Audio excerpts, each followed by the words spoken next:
به چی؟ من شهری روس نمیگد یک برادر صحبت کردن 6 تا میگد بچه های ما را روسا سوال جواب کردن 6 کسا. یعنی بگو پیغمبرت کیه؟ در کجا تولد شد؟ پیغمبر در چی نازل شد؟ قرآن در چند سال نازل شد؟ ندونیسته شرمندگی. پیغمبر تا نشناس باید خیلی مسلمانی باید. اینو شما آموزه برادرها. من این ماه مولود پیغمبر است. بعضی با نوجوان مردا برمده است. بعضی نوجوان مردا که پیشوازگیری ماه مولود پیغمبر این بدعت است. تو خودت بدعتی بدبخت. پیغمبر اگر نمی بود تو نمی بودی. پیغمبر نمی بود دنیا نمی بود.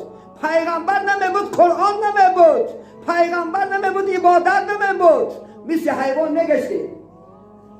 من پیش آمدن از پیغمبر خدا سوره جمعه میگه اعوذ بالله من الشیطان الرجیم. شما میگد پیش از آمدن پیغمبر در ضلالت بوده، در گمراهی بوده. ما و شما خدا خواهد بت پرست بدیم، ما و شما علاوه پرست بدیم. علاوه خدا گفته سجده میکردیم، علاوه بچه میپرستیم، حجت میپرستیم. پیش از اومدن محمد صلی الله علیه و سلم با کتاب داشتیم اوستا دین زردوش بدیم. علاوه خدا خواهد سینه میکردیم، شابورد علاوهش میکردیم. این محمد اومد محبت کلام کفر بوده گفت علاوه این تونه خدا نمیشود، این علاوه تونه هیچی نمیتید.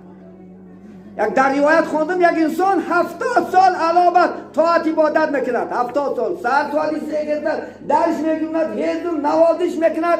بگد به یک دست متقم چی خدا باشه من ایمان میکردوشه همین دست تقدار که دست سوخت. یک گفت نفرت توری لعنت بر توری خدا. و تو بجای من همه کفتاس نوازش که بجای من حمایت کردن تو من ما سوخت است. محبوب بسی آفریدگاری دنیا آوردم.